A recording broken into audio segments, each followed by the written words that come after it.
오늘은 창세기가 전하는 복음 그 50번째 시간입니다. 나름 이제 우리가 첫 시간부터 이제 우리가 이 50번째 시간까지 오게 되었다는 것이죠.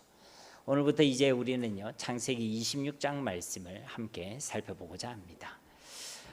창세기 후원부에 해당되는 창세기 12장부터 50장까지의 말씀은요 창세기 주요 인물인 4명의 사람 아브라함과 이삭과 야곱과 요셉이라는 4명의 인물을 중심으로 그 말씀이 기록되어져 있습니다. 그 중에 이삭에 대한 그 기록의 말씀은 다른 3명의 족장의 믿음의 사람 족장에 비해서는 매우 짧게 기록되어져 있죠. 사실 오늘부터 우리가 살펴볼 이 창세기 26장 말씀만이 이삭에 대한 온전한 기록이라고 할 수 있습니다.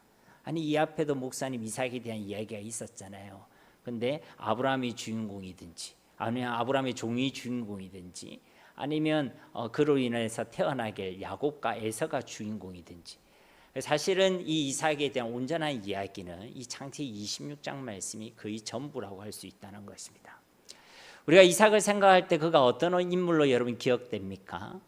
우리가 생각할 때는 큰 어려움과 굴곡이 없는 인생이다라고 생각되어질 수 있죠. 그런 이삭이지만 그런 그의 인생의 여정과 그의 믿음의 여정에도 여전히 굴곡이 있음을 우리가 확인할 수가 있습니다. 물론 이삭 그의 믿음의 출발은요 남다르기도 했습니다. 어릴 때부터 그가 제단에 바쳐질 때에 온전한 믿음과 순종함을 보였던 믿음의 경력이 있던 사람이었죠. 그렇지만 그런 이삭도 그의 믿음이 처음부터 온전한 믿음은 아니었다는 것입니다. 아브라함에게도 그러하셨듯이 하나님께서는 그런 이삭의 믿음도 만져주셨다는 것이죠. 온전하지 않는 그의 믿음이었지만 더 온전한 믿음으로 더 분명한 믿음의 사람으로 하나님께서 그를 만져주셨다는 것입니다. 그러므로 이 창세기 26장 말씀을 살펴보는 이 시간들을 통해서 우리의 믿음도 만져주시는 하나님, 우리의 믿음도 더욱 온전하게 해주시는 그 하나님을 만나게 되시기를 예수님의 이름으로 축복합니다. 아멘이십니까? 네, 정말 간절한 마음의 손을 품고 우리가 이 말씀을 함께 들었으면 좋겠습니다. 오늘 우리가 1절부터 11절 말씀을 살펴볼 것인데요. 1절 말씀 우리 다시 한번 봉독해 보겠습니다. 아브라함의 때에 첫 흉년이 들었더니 그 땅에 또 흉년이 들매 이삭이 그랄로 가서 블레셋 왕 아비멜렉에게 이르렀더니. 아멘. 오늘 본문의 상황을 보면 아브라함의 때에 첫 흉년이 들었었는데 그 땅에 또 흉년이 들었다라고 말씀하고 있습니다. 우리가 살펴봤던 창세기 12장에 보면 아브라함이 약속의 땅에 왔는데 그 땅에서 그를 기다리고 있었던 것은 아주 심한 기근이었다는 것을 우리가 확인했지요. 그런데 또 이 이삭의 때에도 그와 같은 큰 흉년이 찾아왔다는 것입니다. 여기서 우리가 알 수 있는 사실이 무엇입니까? 믿음의 사람들에게도 흉년이 찾아온다는 것입니다. 우리가 믿음으로 살아가는 그 삶의 그런 가운데 아무런 어려움과 아무런 문제가 없는 것이 아니라 그 믿음의 여정 가운데 반드시 흉년과 같은 어려움과 위기들이 찾아오게 된다는 것입니다. 우리 창세기 12장 8절과 10절 말씀에 보면요, 거기서 베델 동쪽 산으로 옮겨 장막을 치니 서쪽은 베델이요 동쪽은 아이라. 그가 그곳에서 여호와께 제단을 쌓고 여호와 이름을 부르더니 점점 남방으로 옮겨갔더라. 그 땅에 기근이 들었으므로 아브라함이 애굽에 거류하려고 그리로 내려갔으니 이는 그 땅의 기근이 심하였음이라. 여러분 이 창세기 12장 8절 말씀을 보면요, 아브라함이 그 약속의 땅에 왔습니다. 어떻게 떠났습니까? 하나님 말씀만 믿고 그 본토 친척 아비 집을 떠나서 800km라는 그 먼 여정을 떠나서 겨우 마침내 이 가나안 땅에 도착했습니다. 도착해서 이 아브라함이 뻘짓을 한 게 아니라 뭘 했습니까? 단을 쌓고 여호와 이름을 부르고 하나님을 경외했습니다. 그럼 그 뒤에 내용은 풍년이 왔더라. 이렇게 돼야지. 우리가 기대하는 거랑 뭐가 맞아떨어지지 않습니까? 우리가 생각했던 것과 맞아떨어지지 않습니까? 그런데 그 뒤의 내용을 보면요, 기근이 들었더라. 그 땅의 기근이 심하였더라 라고 말씀하고 있다는 것입니다. 그리고 오늘 본문 말씀에도 이 이삭의 때에 이제 이 이삭이 결혼도 하고 그 언약의 자손도 본 상황 아니겠습니까? 그리고 아브라함으로부터 그 언약의 계승이 온전히 이루어진 그런 상황입니다. 그러면 이제 잘 되었더라, 풍년이 왔더라 이래야 되는데 그 땅에 심한 기근이 왔다, 흉년이 왔다라고 말씀하고 있다는 것입니다. 이것만 봐도 우리가 분명히 알 수 있는 사실은요, 믿음의 사람의 삶 가운데도 흉년과 같은 어려움과 위기가 찾아온다는 것이고, 하나님께서 우리를 안내하는 그 땅은 아무런 문제가 없는 그런 땅이 아니라, 때로는 하나님께서 문제가 없게도 하시고 복을 주시기도 하시지만 때로는 이런 흉년과 같은 어려움과 위기를 주시기도 하신다는 것입니다. 그리고 그 시간들을 통해서 우리의 마음과 우리의 믿음을 점검하시고 확인하신다는 것이죠. 그래서 우리는 그 땅을 시험의 땅이다라고 표현하는 것입니다. 그러므로 우리 인생 여정 가운데 흉년과 같은 시간들이 주어졌을 때에 여러분 당황하지 마시기를 바랍니다. 내가 예수님 믿었는데 왜 흉년이 옵니까? 내가 예수님 믿었는데 왜 어려움이 옵니까? 내가 예수님 믿었는데 왜 문제가 옵니까? 그렇게 그것을 이상히 여기고 당황하지 말라는 것입니다. 그러한 시간들이 우리에게 주어졌다고 하나님을 원망하거나 하나님을 불신하지도 말라는 것입니다. 왜 그렇습니까?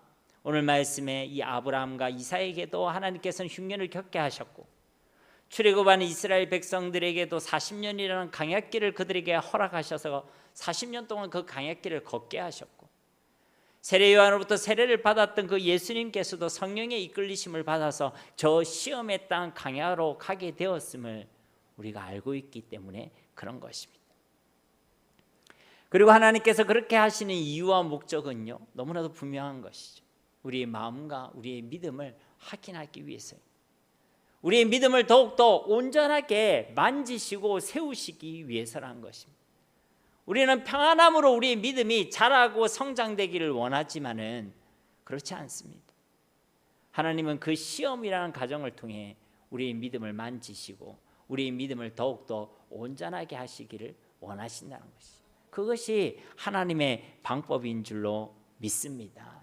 그러므로 하나님께서 우리를 그 시험의 땅으로 인도하셨을 때에, 우리가 이 땅에 살아가는 동안에 어려움과 위기를 만나게 되었을 때 더욱 분명하게 믿음을 고백하시기를 바랍니다.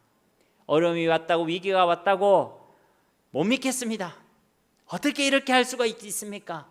그렇게 불신하고 원망하고 불평하고 믿음의 자리를 떠나는 자들이 아니라, 그 속에서도 하나님의 주권을 신실히 인정하시고 하나님과 그의 약속을 믿는 믿음에 머물게 되시기를 예수님의 이름으로 축복합니다.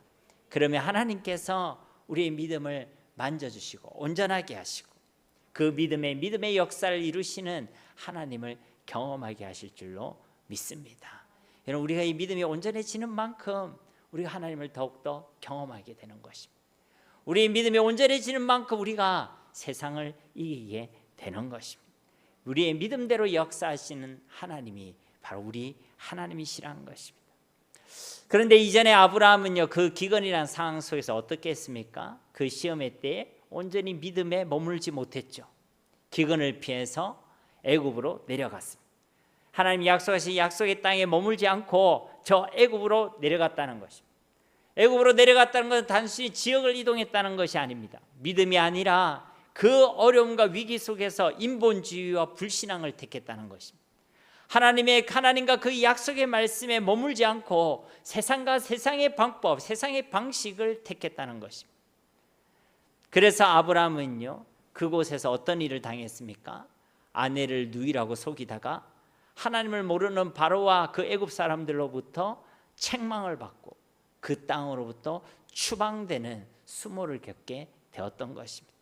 그럼 오늘 말씀의 이 이삭은 좀 다릅니까, 여러분?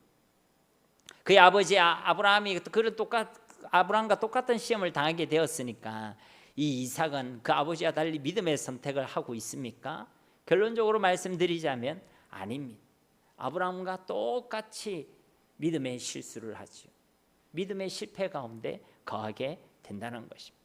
오늘 말씀해 보면 그 땅에 또 흉년이 들매 이삭이 그랄로 가서 블레셋 왕 아비멜렉에게 이르렀더니, 흉년이 들어서 이 이삭이 어디로 갔다는 것입니까? 그랄 땅으로 갔다는 것입니다. 물론 우리가 생각할 때는 아브라함처럼 애굽에는 안 갔네 이렇게 생각할지 모르겠습니다. 그런데 2절 말씀을 보십시오. 여호와께서 이사에게 나타나 이르시되 애굽으로 내려가지 말고 내가 네게 지시하는 땅에 거주하라. 여호와 하나님께서 그 이사에게 나타나셔서 뭐라고 말씀하시죠? 애굽으로 내려가지 말라. 너는 내가 지시하는 땅에 거주하라, 머물러 있으라 라고 말씀하셨습니다. 이 말씀을 통해 우리가 알 수 있는 사실은 무엇입니까? 이 흉년을 만나는 이 이삭이 원래는 어디로 가려고 했다는 거예요? 애굽으로 가려고 했다는 것입니다. 그런데 그것을 누가 만류해 주시고 누가 막아주신 것이죠? 하나님께서 막아주신 것입니다. 이 이삭은 원래 이 그랄을 거쳐가지고 애굽으로 가려고 했다는 거예요. 아브라함의 선택과 다르지 아니했다는 것이죠. 역시 믿음이 아니라 말씀이 아니라 불신앙과 인본주의를 택했다는 것이죠. 그 위기와 문제를 해결하기 위하여 믿음의 방식, 믿음으로 그것을 이겨내려고 한 것이 아니라 내 방식대로, 내 방법대로, 세상의 방식대로 내가 그것을 해결하려고 했다는 것입니다. 그것은 불신앙이고 인본주의라는 것이죠. 그래서 하나님께서는 그에게 나타나셔서 말씀하신 것입니다. 애굽으로 내려가지 마라. 약속의 땅에 그대로 머물러 있어라. 인본주의와 불신앙이 아니라 끝까지 하나님의 말씀을 택하고 말씀을 믿는 믿음 가운데 머물러 있으라라고 말씀해 주셨다는 것입니다. 3절 이하의 말씀도요, 이것을 계속해 말씀해 주고 있죠. 우리 3절 말씀 함께 봉독하도록 하겠습니다. 이 땅에 거류하면 내가 너와 함께 있어 네게 복을 주고 내가 이 모든 땅을 너와 네 자손에게 주리라. 내가 네 아버지 아브라함에게 맹세한 것을 이루어. 이 땅에 거류하면 이 땅이 어디입니까? 하나님께서 약속하신 땅, 가나안 땅을 의미하는 것입니다. 그러니까 이 땅에 거류하면이라는 것은 단순히 지역적인 거주만을 얘기하는 것이 아니라 하나님의 약속의 말씀에 머물러 있으라는 것입니다. 그 말씀을 믿는 믿음에 머물러 있으라는 것입니다. 그러면 하나님께서 어떻게 하시겠다고요? 내가 너와 함께 있어 네게 복을 주겠다라고 말씀하고 계시는 것입니다. 그렇습니다. 성경이 말하는 진짜 복은 문제가 없는 것이 아닙니다.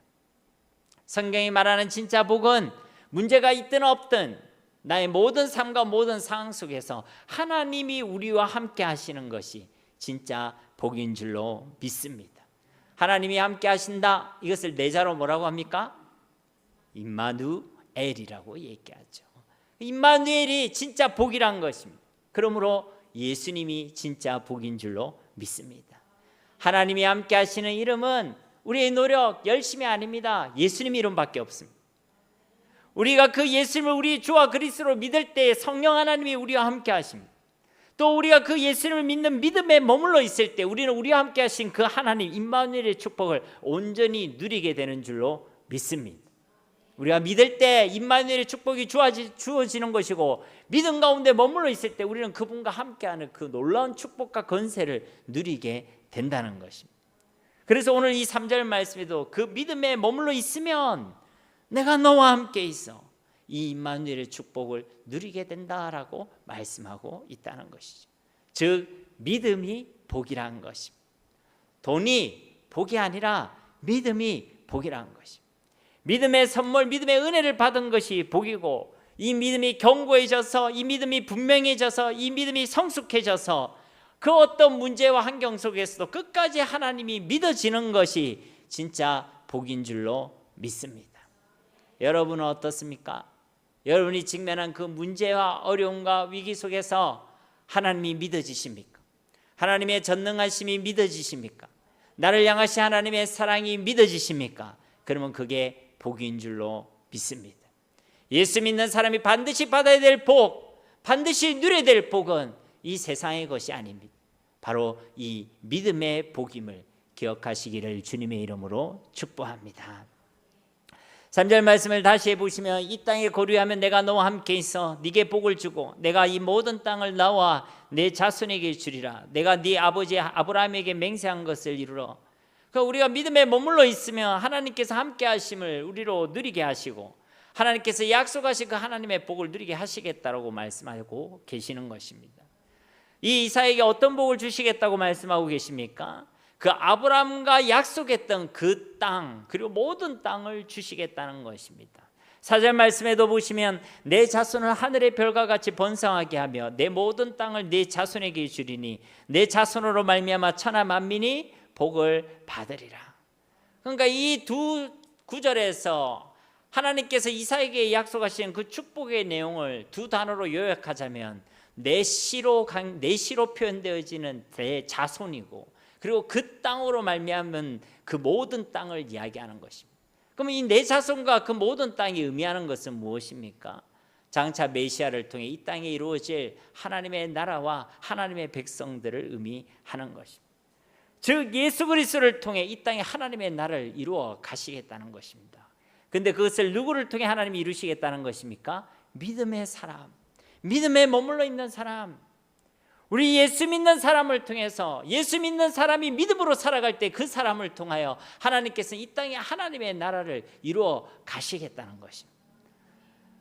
목사님, 우리는 예수님 믿는데요, 왜 내 삶에 하나님의 나라가 안 이루어지고 나를 통해 하나님의 나라가 이 땅 가운데 확장되지 않습니까? 그럼 점검해 봐야 되는 거죠. 내가 예수님을 믿어 예수님이 나와 함께 하신 게 분명하다면 내가 그분을 믿는 믿음에 머물러 있는가? 믿음으로 살아가고 있는가? 내가 믿음을 택하고 있는가? 믿음을 고백하고 있는가? 그러면 내 삶이 어떤 가운데 있다 할지라도, 나는 보리자루와 마대자루처럼 부족한 자라고 할지라도 그런 나를 통하여 이 땅에 하나님의 나라가 이루어지게 될 줄로 믿습니다. 하나님이 그것을 기대하시고 무엇보다 하나님이 그것을 소원하고 계시는 것입니다. 우리에게 믿음을 주시고 우리가 그 믿음에 머물러 있기를 소원하신다는 것입니다. 5절 말씀 우리 함께 봉독하겠습니다. 이는 아브라함이 내 말을 순종하고 내 명령과 내 계명과 내 율례와 내 법도를 지켰음이라 하시니라. 아멘. 계속해서 하나님께서는 이삭에게 그의 아버지인 아브라함이 왜 복을 받았는지 그 이유에 대해서 말씀하고 있죠. 아브라함이 어떻게 했다는 것입니까? 한마디로 하나님을 믿었다. 그의 말씀을 믿었다. 그 믿음에 머물러 있었다는 것입니다. 그래서 순종했다는 거예요. 왜 이 말씀을 이삭에게 하고 있습니까? 그 흉년이란 상황 속에서도 그 생각하지도 못한, 또 감당하기 힘든 그 어려움과 위기의 상황, 그 심각한 현실 가운데서도 어떤 경우에라도 인본주의와 불신앙을 택하지 말라는 것입니다. 애굽으로 내려가지 말고, 약속의 땅으로부터 멀어지지 말고, 믿음에서 멀어지지 말고, 하나님으로부터 멀어지지 말고 그 하나님의 약속의 말씀을 믿고 그 믿음에 머물러 있으라는 것입니다. 하나님과 함께하는 인생을 살아가라는 것입니다. 오늘 이 하나님의 말씀을 우리 각자에게 들려주신 하나님의 음성으로 듣게 되시기를 예수님의 이름으로 축복합니다. 여러분, 이 5절 말씀을 보십시오. 내 말, 내 명령, 내 계명, 내 율례, 내 법도, 이것은 다 하나님의 말씀을 의미하는 것입니다. 그러니까 같은 말을 계속해서 지금 표현하고 계시는 거예요. 이 하나님의 말씀으로 바꾸어서 이 5절 말씀을 우리가 읽어보면 이렇습니다. 아브라함이 하나님의 말씀에 순종하고 하나님 말씀과 하나님 말씀과 하나님 말씀과 하나님의 말씀을 지켰음이라. 하나님 말씀을 믿는 믿음에 이 아브라함이 머물러 있었다는 것입니다. 아브라함이 복을 받은 이유는 딱 하나밖에 없다는 거예요. 믿음밖에 없었다는 것입니다. 요한일서 말씀처럼 우리가 세상을 이기는 것은 예수 그리스도를 믿는 믿음밖에 없는 줄로 믿습니다. 그런데 여러분 생각해 보면요, 처음부터 이 아브라함이 하나님의 말씀을 온전히 믿었던 것이 아닙니다.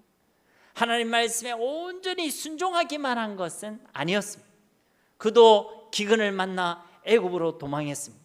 그도 자신의 후사를 위해 또 다른 인본주의를 택하기도 했었습니다. 하나님께서 100세에 이삭을 주겠다는 약속의 말씀을 두고도 비웃기도 했던 인물입니다.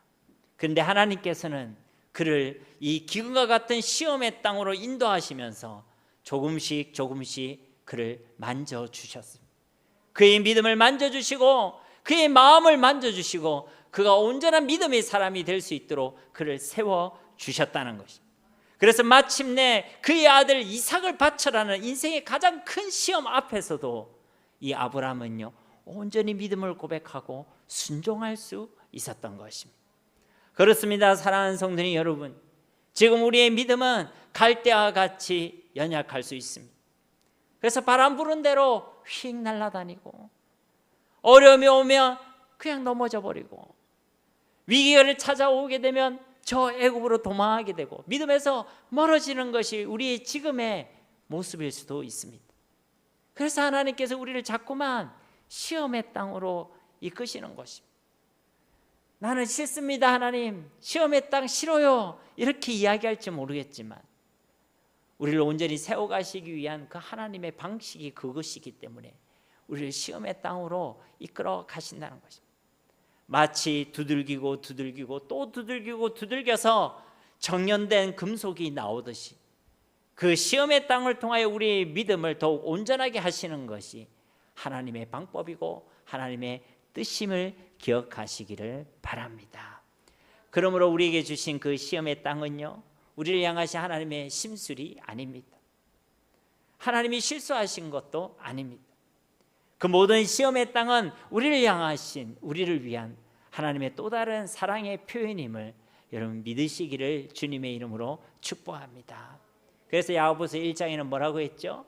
너희가 시험을 당하거든 온전히 기뻐하라 라고 말씀하신 것입니다.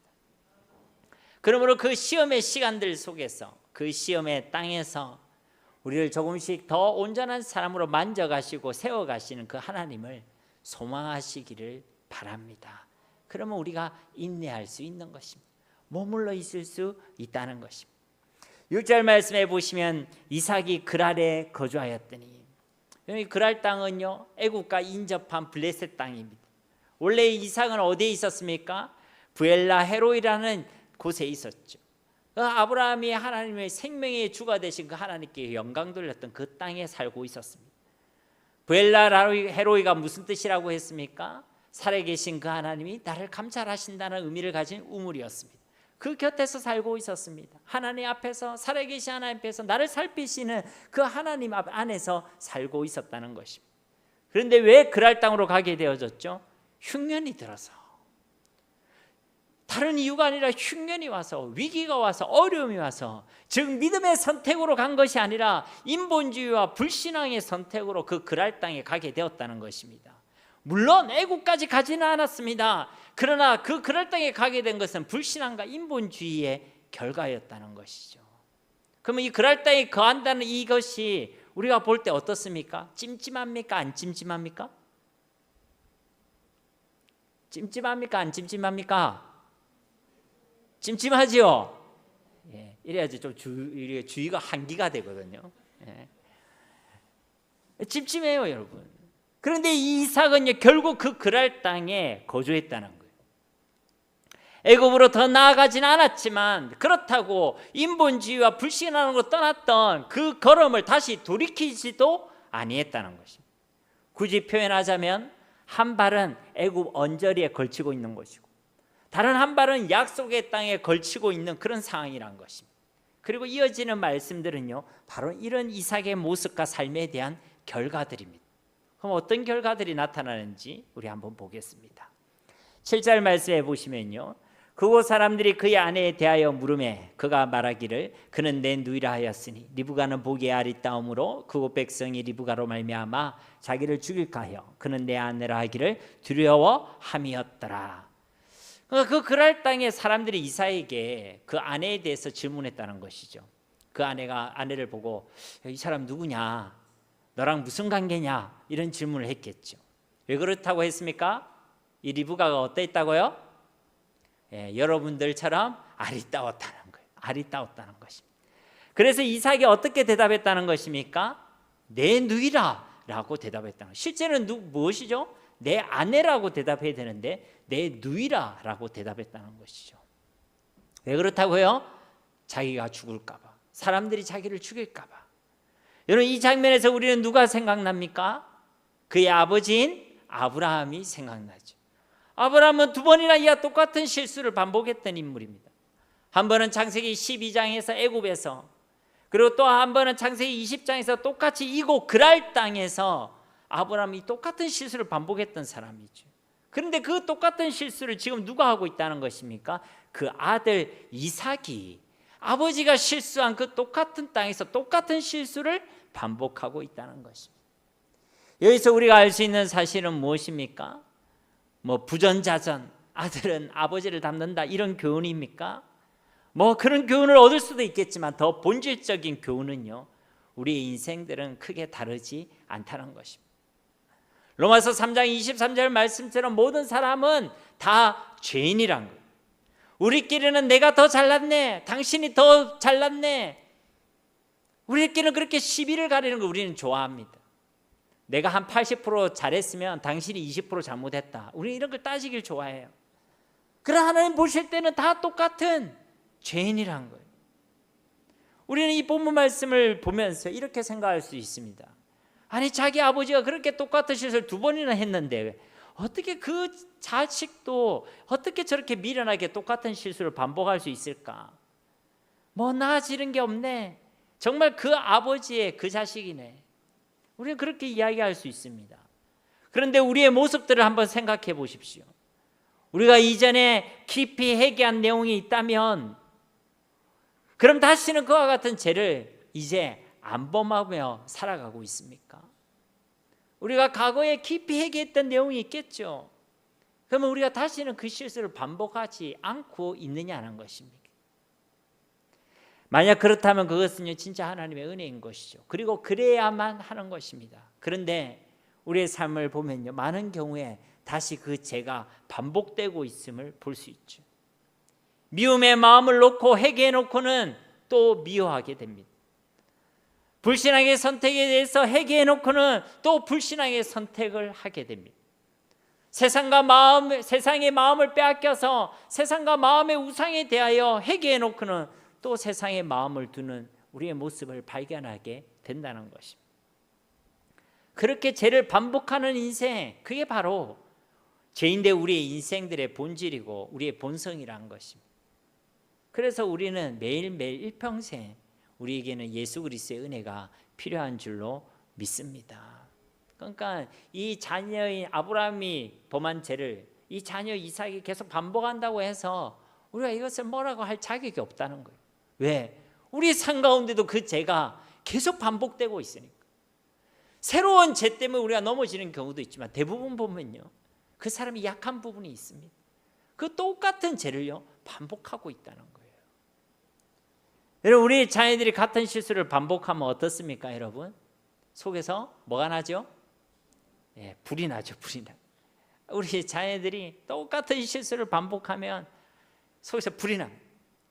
그런데 우리 하나님은 그 반복되는 실수 가운데서도 아직도 그 실수 가운데 허우적대고 있는 우리 인생들을 지금도 사랑하여 주시고 지금도 포기하지 아니하시고 말할 수 없는 단식으로 우리를 위하여 기도하고 계시는 줄로 믿습니다. 그것이 우리를 향하신 하나님의 사랑이란 것이죠. 어쨌든 이 이삭은요, 그 아버지가 범했던 그 실수를요 반복하고 있다는 것입니다. 똑같이 속이고 거짓말하고 또 불신앙과 인본주의를 쓰고 있다는 것입니다. 이것이 왜 불신앙이고 인본주의입니까? 여러분, 이 이삭은 자기가 살려고 지금 이렇게 하고 있죠.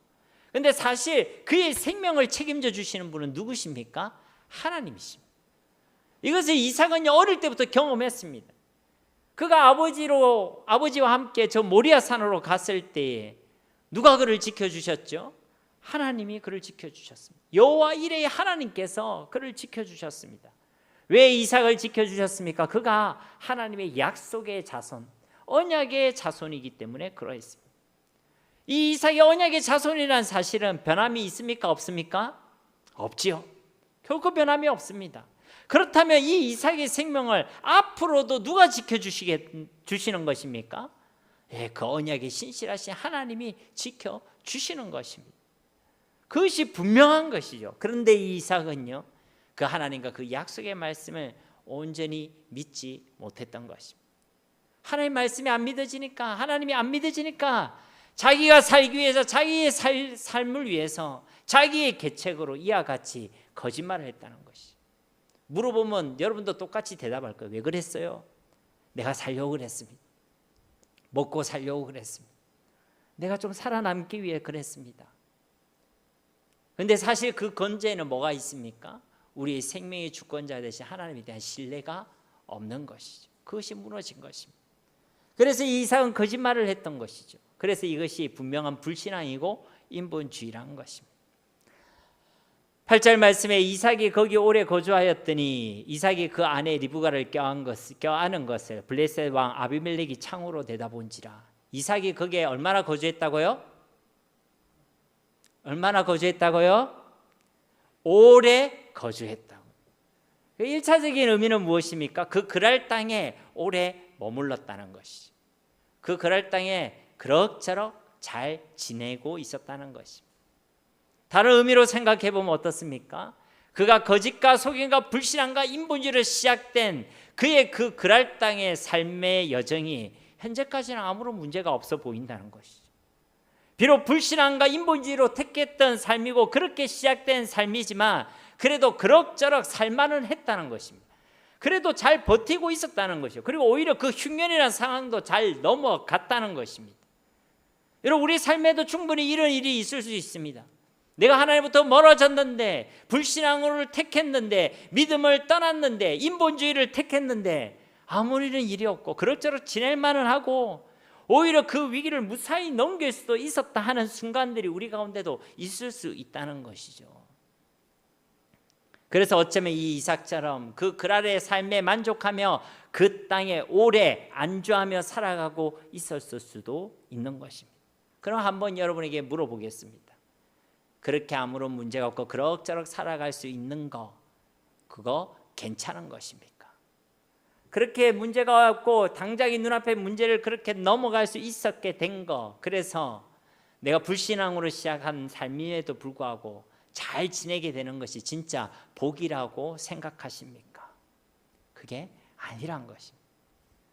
부모가 자녀가 잘못된 길로 가는데 가만히 두지 않는 것처럼, 가만히 두지 않는 것이 참된 사랑인 것처럼 그의 백성된 우리가 불신앙의 길에 서 있고 인본주의의 길에 서 있는 것을 우리 하나님께서는 결코 가만히 두시지 않으십니다. 왜 그렇죠? 우리를 참으로 사랑하시기 때문에 그러신 것입니다. 그래서 하나님이 반드시 우리를 부르시는 것이죠. 깨닫게 하시는 것입니다. 그 선택이 믿음이 아닌 그 선택이 옳지 않음을 우리로 하여금 깨닫게 하신다는 것입니다. 이 뒤에 이어진 말씀의 내용을 보십시오. 그런데 어느 날 그 블레셋 땅의 한 왕, 블레셋 땅의 왕이 아비멜렉이 창문을 통해서 한 장면을 목격하게 됩니다. 무엇을 목격했다고 합니까? 이삭이 그의 아내 리브가를 껴안은 것을 목격했다는 것입니다. 지금 이 이삭이 아내를 뭐라고 얘기했죠? 누구라고 소개했죠? 누이라고 이야기했죠. 그런데 오누이끼리 껴안을 수 있어요, 없어요? 예, 우리나라에는 그렇게 쉽지 않은 일이에요, 그죠? 쉽지 않을 겁니다. 제가 뒤에 이제 수아 형제가 있는데 수아 형제가 예나 자매를 껴안아 준다, 이런 것 상상이 잘 되지는 않는 것 같아요. 아마 부끄러운 일이 아닐까. 그런데 우리가 오늘끼리 사실 껴안을 수 있는 거 아닙니까, 그죠? 그런데 이 9절 말씀을 보시면요, 이 아비멜렉이 이삭을 불러 이르되 그가 분명히 네 아내거늘 어찌 네 누이라 하였느냐. 이삭이 그에게 대답할 때 내 생각에 그로 말미암아 내가 죽게 될까 두려워하였음이로라. 이 아비멜렉이 무엇을 확신하고 있죠? 그 모습을 보면서 아, 이삭과 리브가가 서로 부부구나 라는 사실을 확신했다는 거예요. 왜냐하면 이 껴안다는 이 단어가 그냥 안았다는 이야기가 아닙니다. 부부간에만 할 수 있는 아주 농도 짙은 사랑을 나누었다는 표현입니다. 그런 사랑의 애무를 했다는 것이죠. 그래서 이 아비멜렉이 알 수 있었던 것입니다. 아, 자기 아내구나. 그래서 이삭을 불러 그를 책망하는 것입니다. 뭐라 책망하죠? 왜 속였느냐? 그러자 이삭이 뭐라고 합니까? 내가 죽을까 봐 너무 두려워서 그랬습니다. 이어지는 10절 말씀도 보십시오. 아비멜렉이 이르되 네가 어찌 우리에게 이렇게 행하였느냐? 백성 중 하나가 네 아내와 동침할 뻔하였도다. 네가 죄를 우리에게 입혔으리라. 아비멜렉이요, 그래도 그렇지 네가 어떻게 우리에게 이렇게 할 수 있느냐? 잘못했으면 우리가 큰 죄를 범할 뻔하지 않았느냐? 이 이삭을요 책망합니다. 불신자인 이 아비멜렉이 하나님의 사람이 이삭을요 책망한다는 거예요. 이런 부끄러움을 지금 당하고 있는 것입니다. 여러분, 이 아비멜렉이라는 이 표현은요 사람 이름이 아닙니다. 블레셋의 왕을 가리키는 표현이에요. 우리가 애굽의 왕을 뭐라고 얘기하죠? 파라오, 바로라고 이야기하죠. 그와 마찬가지로 이 블레셋의 왕을요 아비멜렉이라고 얘기한다는 것입니다. 그러면 이 아비멜렉은요 이전에 있던 전대 아비멜렉으로부터 아브라함에 대한 이야기를 틀림없이 들었을 것입니다. 그때 하나님께서 그때도 똑같이 전대 아비멜렉이 아브라함의 아내 사라를 자기 아내로 취하려고 할 때 하나님께서 그 밤에 현몽하셨죠. 아비멜렉이 직접 나타났습니다. 그건 아마 아비멜렉이 일평생 잊지 못할 사건이었을 거예요. 그는 하나님의 선지자라고 하나님께서 말씀해 주셨죠. 저 아브라함이 하나님을 경외하는 하나님의 사람이라는 것을 알려주셨다는 것입니다. 그 이야기를 지금 알고 있는 거예요. 그런데 지금 이 이삭이 하나님의 사람이라는 것을 이 아비멜렉이 알고 있다는 것이죠. 그래서 도대체 하나님의 사람이라는 사람이 어떻게 이렇게 거짓말을 얘기하고 우리를 이렇게 속일 수 있느냐라고 지금 책망하고 있다는 것이죠. 특히 네가 죄를 우리에게 입혔으리라라는 이 표현은요, 이삭 당신이 죄를 우리에게 가져왔다라고 그렇게 표현하고 있는 것입니다. 여러분, 이삭은요, 그는 선지자라는 그 아브라함에게 명했던 그 말씀처럼요, 많은 영혼들을 생명으로 인도해야 될 선지자적인 사명을 이어받은 사람입니다. 그런데 이 이삭이 오히려 죄와 사망으로 사람들을 이끌어갔다라고 표현하고 있다는 것이죠. 그렇습니다. 사랑하는 성도님 여러분, 우리가 믿음이 아니라 불신앙과 인본주의로 살아갈 때에 지금 당장은 그럭저럭 살아가고 있을지는 모르겠지만 결코 괜찮은 것이 아닙니다. 그것은 하나님께서 분명히 싫어하시는 삶이고 나중에는 세상과 믿지 않는 사람들에게도 조롱과 멸시를 당하는 그런 부끄러운 삶이 되게 될 것이고, 결국에는 우리 각자에게 맡겨진 사명을 전혀 감당하지 못한 삶, 죽어있는 삶을 살아가게 된다는 것입니다. 그러므로 우리의 불신앙과 불신앙의 삶을 괜찮다고 하지 마시고, 그 속에서도 오랜 시간 동안 그럭저럭 지낼만 하다고 그렇게 하지도 마시고, 속히 회개하고 돌이켜서 오직 믿음으로 살아가는 저와 여러분이 되어야 할 줄 믿습니다. 그것이 하나님의 소원인 거예요. 하나님의 뜻인 것입니다. 우리가 그 불신앙에서 떠나는 것, 다시 믿음을 택하고 믿음에 머물러 있는 것, 그것이 하나님의 소원이란 것입니다. 11절 말씀 우리 함께 읽겠습니다. 아비멜렉이 이에 모든 백성에게 명하여 이르되 이 사람이나 그의 아내를 범하는 자는 죽이리라 하였더라.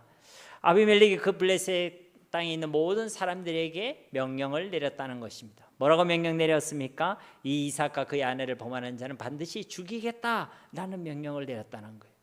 표면적으로 볼 때는 아비멜렉이 이 이삭과 그의 가족을 지켜주는 것 같지만 사실은 당신의 그 언약의 백성을 반드시 지키시고 보호하시고 그 언약의 말씀에 신실하신 하나님께서 그 이삭과 그의 가족을 지켜주시고 계시는 것입니다. 하나님께서 지켜주시는 것입니다. 이것이 하나님의 방법이고 하나님의 계획이란 것이죠. 그러나 당장 이삭은요, 그 하나님과 그 하나님의 약속의 말씀을 신뢰하지 못했던 것입니다. 그래서 불신앙과 인본주의 길로 빠질 수밖에 없었던 것이죠. 저와 여러분 보이지 않더라도, 다 이해되지 않더라도 우리 하나님께서 항상 신실하심을 믿으시고 그 하나님의 약속의 말씀을 믿는 믿음 가운데 거하시기를 간절히 소망합니다. 여러분, 말씀을 맺도록 하겠습니다. 오늘 우리 말씀을 통해 우리가 세 가지를 기억하기를 원합니다. 오늘 말씀을 통해 우리가 기억해야 될 첫 번째 사실은요, 바로 믿음이 복이라는 것입니다. 그래서 때때로 하나님께서 우리의 믿음의 온전함을 위해 우리에게 위기를 주시기도 하고 시험의 땅으로 우리를 이끌어 가시기도 한다는 것입니다. 그럴 때 우리가 당황하지 마시고, 하나님께서 이 시간들을 통하여 나의 믿음을 만지시기를 원하시는구나, 나의 믿음을 온전히 세워가시기를 원하시는구나, 그것을 우리가 고백하고 인내하고 있을 때, 믿음에 머물러 있을 때 하나님께서 우리의 믿음을 더욱더 온전하게 하여 주실 줄로 믿습니다.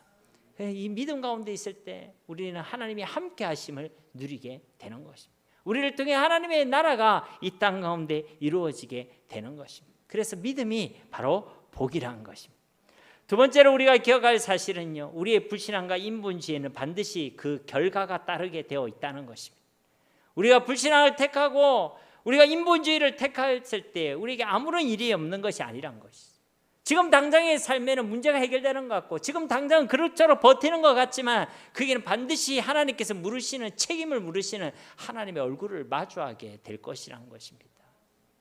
오늘 이 이삭은요, 애국까지 가지는 않았지만 그렇다고 그 불신앙과 인본주의로 떠났던 그의 걸음을 돌이키지도 아니했습니다.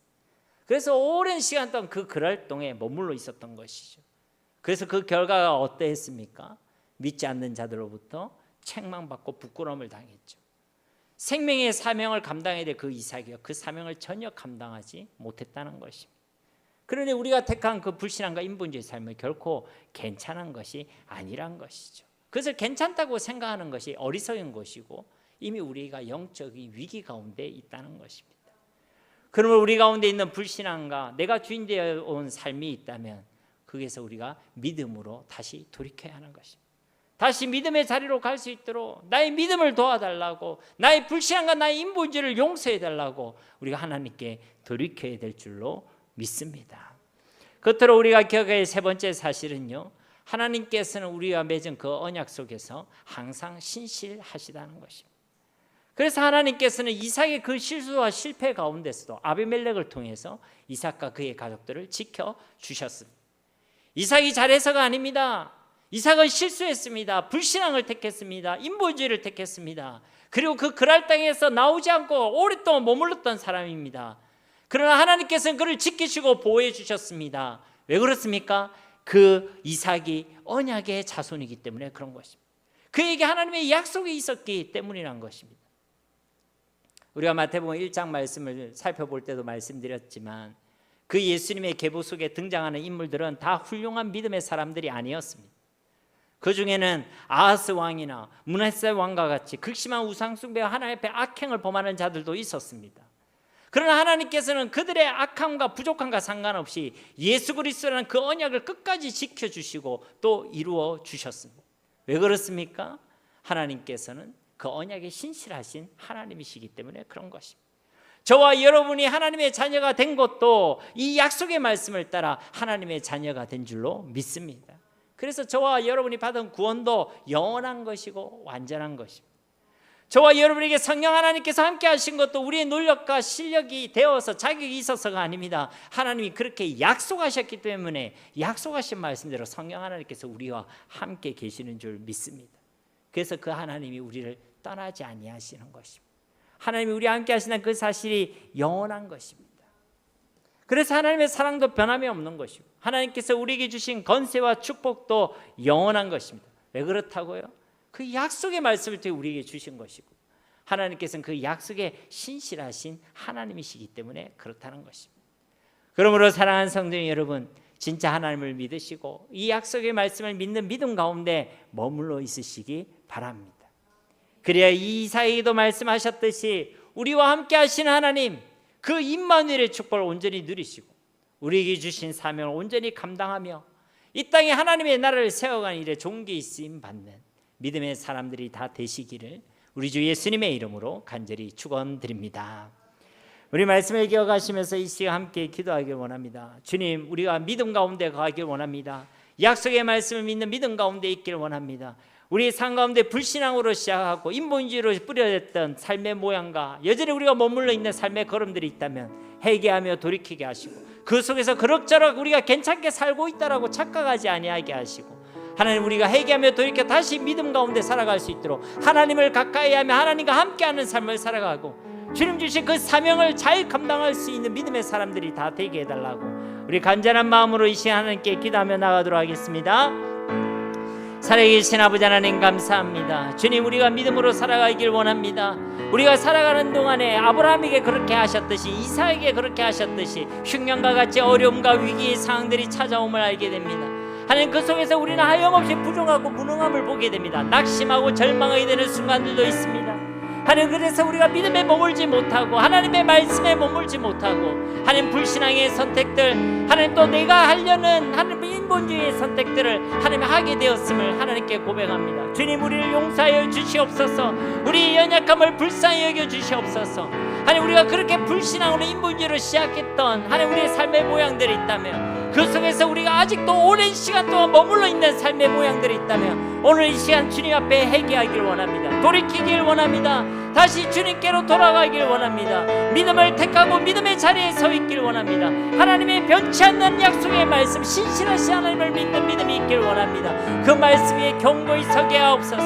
우리에게 주어지는 그 모든 어려움과 위기가 우리의 믿음을 만지시고 우리의 믿음을 온전하게 하시는 시험의 땅임을 기억하게 하셔서 하나님 그 시간들을 통해 우리를 정금같이 세워주시고 온전한 하나님의 사람으로 만져주시고 세워주신 하나님을 경험하게 하여 주시옵소서.